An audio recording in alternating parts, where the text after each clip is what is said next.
No. No. I was scrolling through Reddit when I saw this shelf. It does something I love, finding something's weakness and creating something awesome out of it. And I have absolutely no budget for this, so I went to the world's cheapest tool shop and found my bit.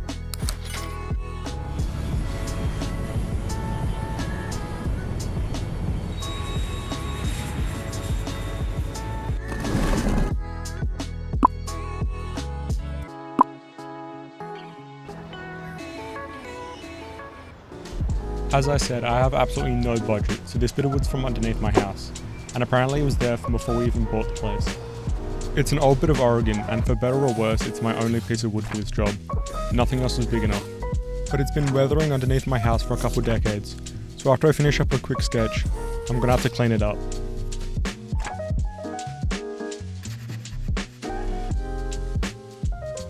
It was at this point I realised I messed up my sketch, so I quickly redrew one at the proper 1:10 ratio.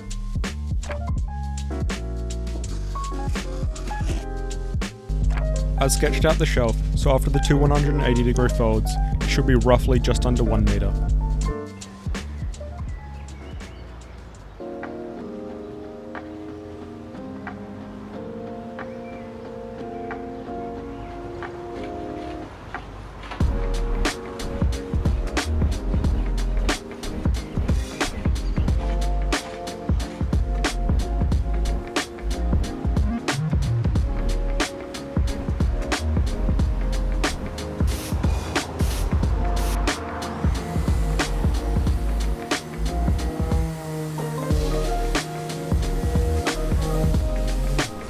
Something I didn't know before starting this project is this red stuff you can see.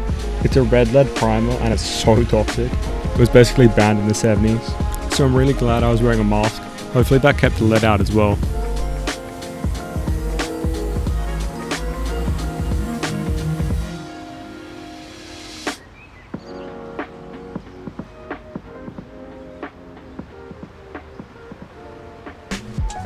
If you could convert quickly from my sketch before, you'll know this piece is just roughly 1800 mils. For you Americans, that's a bit under 6 foot.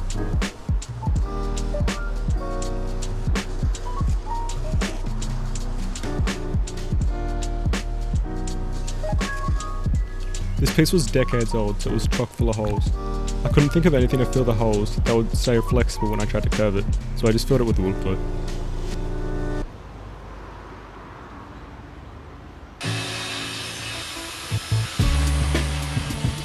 Day 2, the glue had dried overnight, so now it's time to cut and shape the board.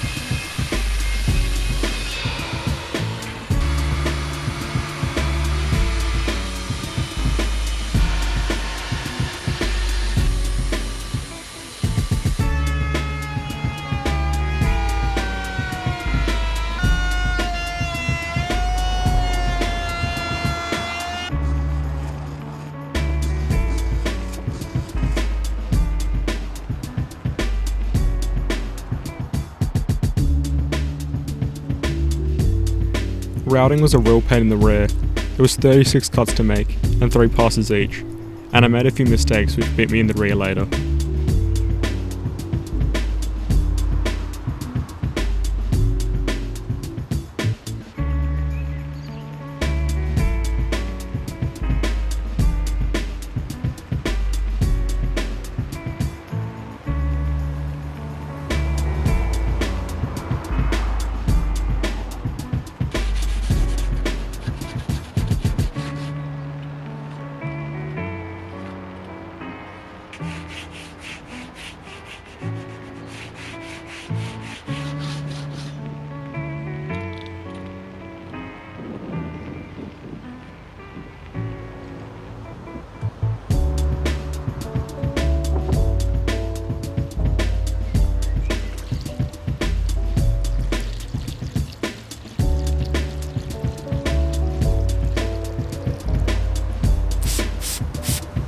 I actually tried to put boiling water in the spray bottle the first time, but apparently it just comes out cold.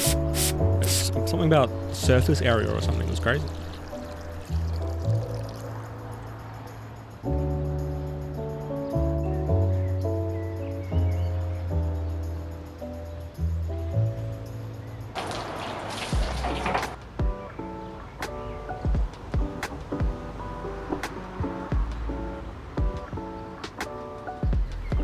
I was so terrified I was going to break here.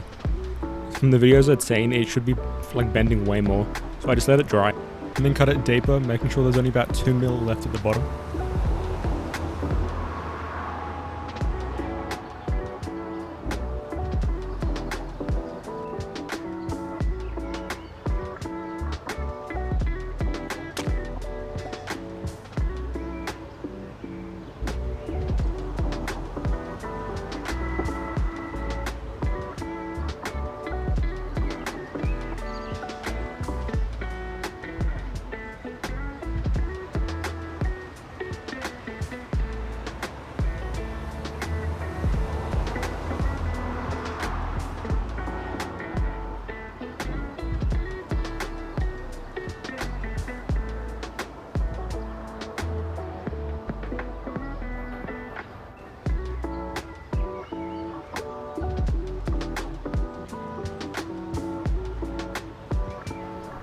I started off just slowly bending the wood with these little clamps and slotting it through the table, just slowly moving it, and then I remembered I had a big strap clamp, so I put that around and started tightening it. It took about 30-40 minutes completely because I didn't want to break it. I kept wetting it just to make sure it didn't break, and then it finally closed.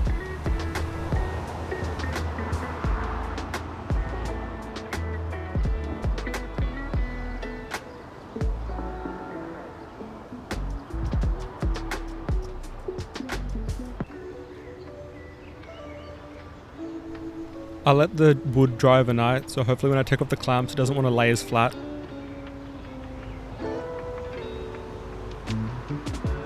So day 3 reveals the mess up my routing made from day 1.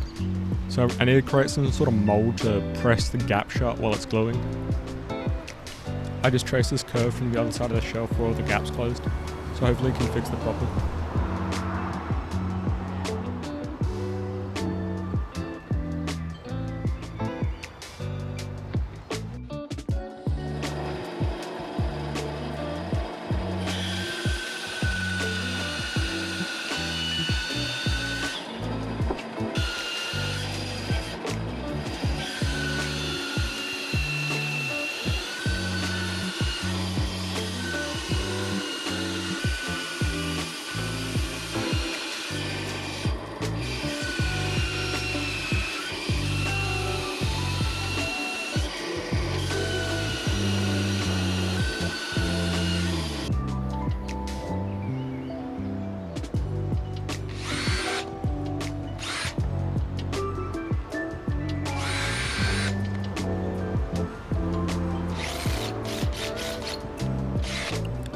I think that bit either stripped straight away while using it or was already broken.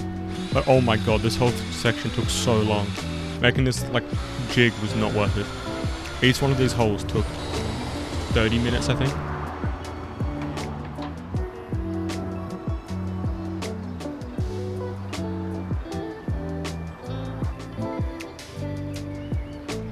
I was really worried the wood was going to crack as soon as I released the tension, so I'm just wetting it to give it some sort of hope so it doesn't crack as soon as I open the clamp.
There was like a 5mm gap, so I measure it, and I chose a wood that'll give a little bit of contrast to this wood. It was a little darker.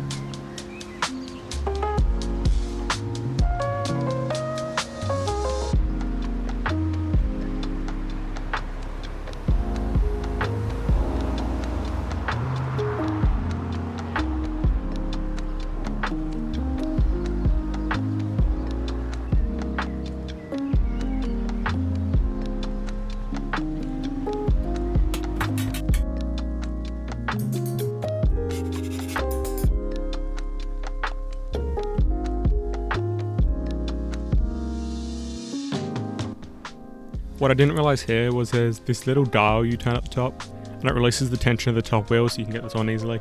I spent way too long just messing around with it. Also, don't do this. Don't touch and break the... Well, I didn't break it, but don't put a screwdriver to the frickin' bandsaw blade. That was a dumb idea.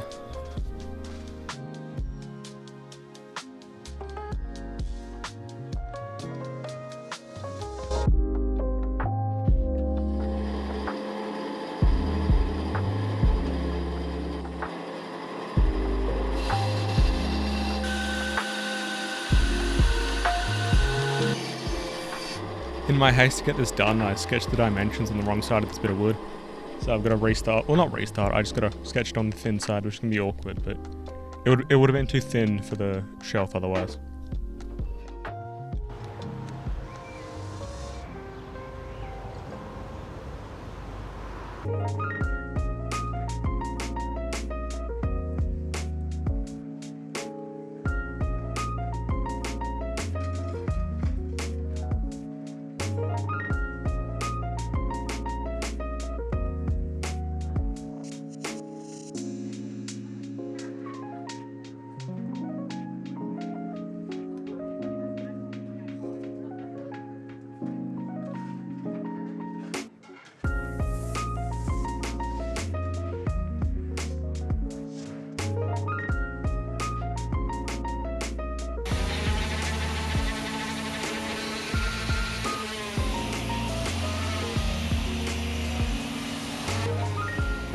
If someone's able to tell me something better to use than the wood glue I used, that white on the curve in the back looks so bad. I wish I didn't use wood glue, but I had nothing else.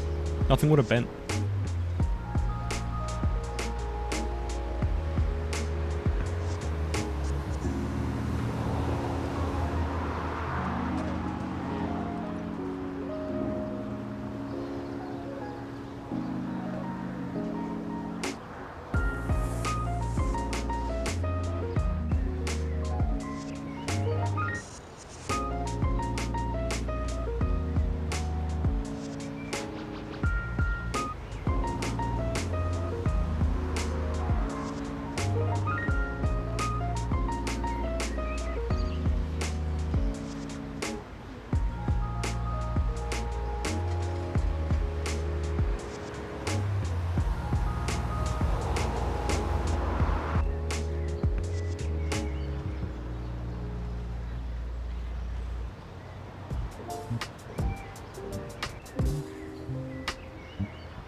If you can afford not to, I would definitely recommend not getting a Ryobi multi-tool. This thing melted, like the pad melted a couple times after using it. So it was the cheapest one, but it's not worth it. It was $100 down the drain, 150. I should have been loyal to Makita. They're one of the only companies that are still owned by their like sole company. Everything, all the other ones are owned by like TTI, I think. They're Hong Kong based. Like Ryobi and Milwaukee and stuff.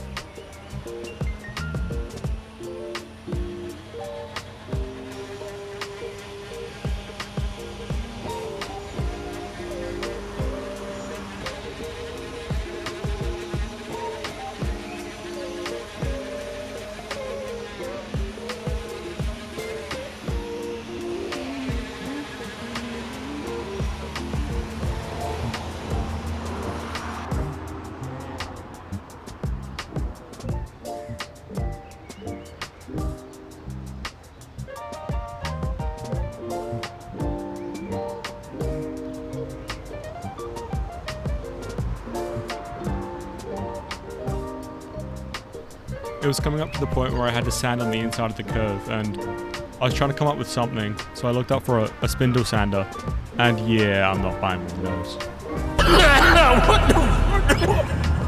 So instead, I tried shoving a screwdriver into a drill, shoving a paint roller on top of that, then taping sandpaper to that, just to try and make something that would sand it on the inside, but it just doesn't work.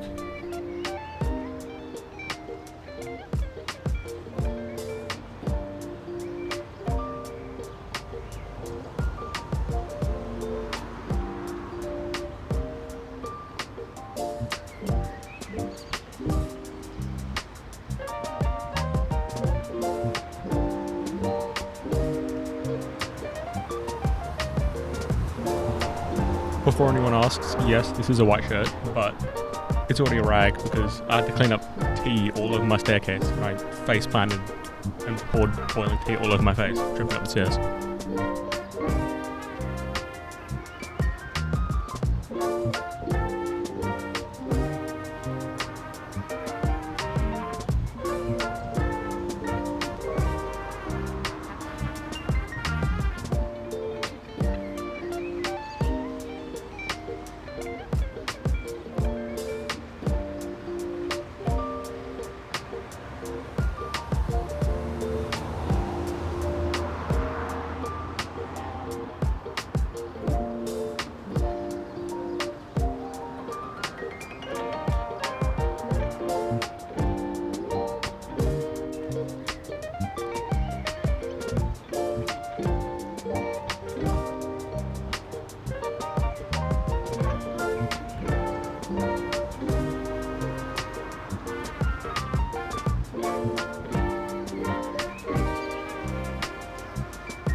I took everything out of my room, so now it's a blank canvas.